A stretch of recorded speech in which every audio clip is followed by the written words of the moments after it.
Welcome to The Explainer, everyone. I am absolutely thrilled to have you here today because we are diving into one of the most transformative and honestly most misunderstood periods in history. We're going to trace the dramatic arc of the first three Crusades. And what we're really exploring here is a fascinating contrast. We'll see how a movement that started with this apocalyptic, unbridled religious zeal during the First Crusade kind of slowly morphed into the heavily calculated geopolitical pragmatism of the Third. It's a wild story of faith, immense violence, shifting political landscapes, and, as you'll see, the clash of some truly massive egos.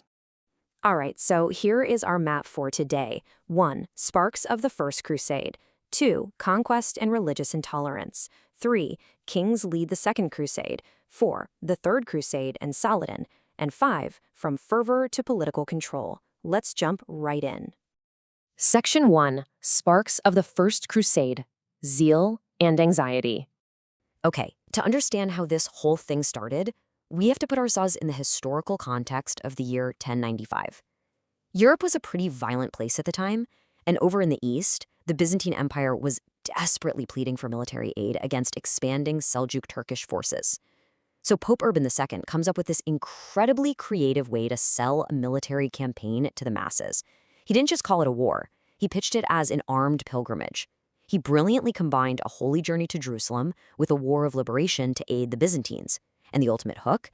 The crusading indulgence, literally offering the complete remission of sins for anyone participating. I mean, in a deeply anxious medieval society, this was the ultimate, irresistible marketing campaign. So we're looking at a timeline spanning almost exactly a century, between 1095 and 1192. Over this period, we see three massive, distinct waves of geopolitical and religious upheaval that would completely rewire the relationships between Latin Christendom, the Byzantine Empire, and the Islamic world. Moving on to Section 2, Conquest and Religious Intolerance, the Unlikely Victory. Right, so before we look at the actual conquest, it's super important to understand what the situation on the ground looked like prior to the Crusaders even arriving. Over in the Middle East, there was actually a fragile but functioning interfaith tolerance through something called dhimmi status. Basically, under Muslim rule, Christians and Jews were considered people of the book. Now, they were socially subordinate and, yeah, they had to pay a specific tax, but they were legally protected. They were allowed to practice their faith, and Christian pilgrimages from Europe were generally totally permitted. But, as you can probably guess, when this chaotic, untrained mix of European nobles, knights, and peasants suddenly crashed onto the frontier, that fragile dynamic of coexistence was completely shattered. It's really jarring when you look at the stark contrast between the church's stated goal, this errand of mercy, and the actual brutal reality of the campaign. I mean, traveling thousands of miles through hostile territory, this fractured crusader army, which literally didn't have a single crowned king leading it, somehow achieved a highly unlikely military victory. They captured Jerusalem in July 1099. But the victory itself was just horrific. The Crusaders carried out indiscriminate, brutal massacres of the city's Muslim and Jewish inhabitants, driven by this really wild juxtaposition of extreme violence and deeply anguished faith.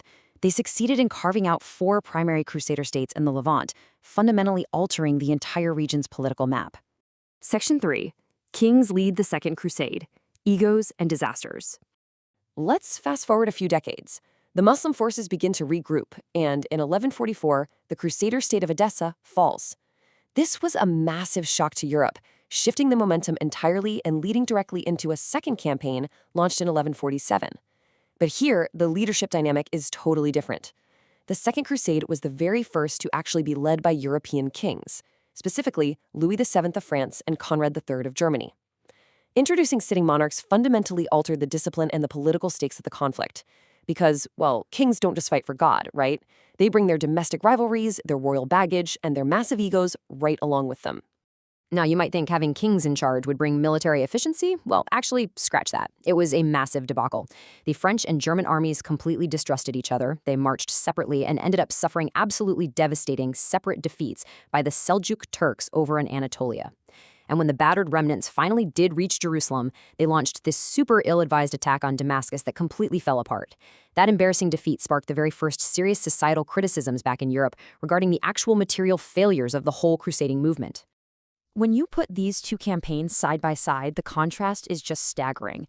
The chaotic, decentralized success of the First Crusade, which was driven almost purely by unbridled religious fervor, stands completely at odds with the catastrophic failure of the Second. The King's Crusade was entirely defensive. It was plagued by political maneuvering, zero unity, and constant suspicion toward the Byzantine Empire.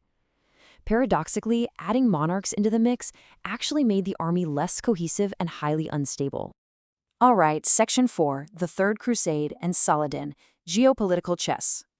By the late 12th century, the geopolitical chessboard had changed yet again. This was triggered by a massive shift in power that culminated in the devastating fall of Jerusalem back to Muslim forces in 1187. The reason for this huge shift? The rise of a truly brilliant leader named Saladin. Remember how the First Crusaders succeeded mostly because the Muslim world was totally fractured? Well, Saladin possessed this extraordinary ability to unify Egypt and Muslim Syria, and he completely flipped the script. He successfully leveraged the memory of the First Crusade's atrocities to reignite a unified jihad. In 1187, he absolutely crushed the Christian army at the Battle of Hattin, and shortly after that, peacefully recaptured Jerusalem. He took this conflict and transformed it into high-stakes geopolitical chess. Just look at how much the whole framework has shifted here. We have completely moved away from a fanatical, offensive holy war to a deeply politicized defensive response. The Third Crusade wasn't really about spontaneous religious zeal at all. It was a highly calculated, state-run response to a massive territorial loss. It was literally pitting the greatest monarchs of Europe against the united empire of Saladin. So the Third Crusade, which is often called the King's Crusade, brought out the absolute heavy hitters: Richard the Lionheart of England, Philip II of France, and Frederick Barbarossa of Germany. But again, monarchs bring massive political baggage. Barbarossa tragically drowned on the way, which caused his army to mostly turn around and go home. Philip II stuck around for a bit, but then abandoned the crusade to head back to France to settle domestic disputes and, you guessed it, plot against Richard. Left largely alone, Richard did manage to capture the coastal cities of Acre and Jaffa, but the constant infighting severely weakened the Christian forces. Because he constantly had to look over his shoulder and worry about his throne back in England, Richard simply didn't have the resources or the political security to push forward and actually recapture Jerusalem. And that brings us to Section 5, From Fervor to Political Control, the Pragmatic Peace. After years of brutal, grinding warfare, both Richard and Saladin were just exhausted. Their resources were completely drained, and their political positions at home were incredibly fragile. And this leads to this genuinely incredible moment in history. On September 2nd, 1192, Richard and Saladin finalized a negotiated treaty. This is a huge milestone. It highlights how both sides, despite their very deep religious convictions, eventually had to sort of desacralize the conflict to find a workable middle ground. The treaty left Jerusalem under Muslim control, but allowed unarmed Christian pilgrims and merchants safe, protected access to the holy sites. That is a pragmatic compromise that would have been completely unthinkable and honestly probably disgusting to the zealots of the First Crusade just a century earlier. Tying this medieval desacralization to some broader concepts, we really have to ask ourselves about the underlying motives here. As the Crusades progressed, the focus steadily shifted away from purely religious, spiritual motivations to hard matters of territorial security, trade routes, and political control. Yes, absolutely, the territory was deeply valued for religious reasons, but the sheer logistics of maintaining a state, funding armies, and protecting borders, it forced these leaders to act far more like pragmatic politicians than the holy warriors they claimed to be. So, to summarize the overarching narrative arc we've traced today, we started out with the unrestrained, fiery religious fervor of the First Crusade. Then we saw the really messy transition into state-run campaigns where kings had incredibly divided loyalties during the Second and Third Crusades. And finally, we witnessed the necessary desacralization of the war, ending in pragmatic diplomacy with the Treaty of 1192.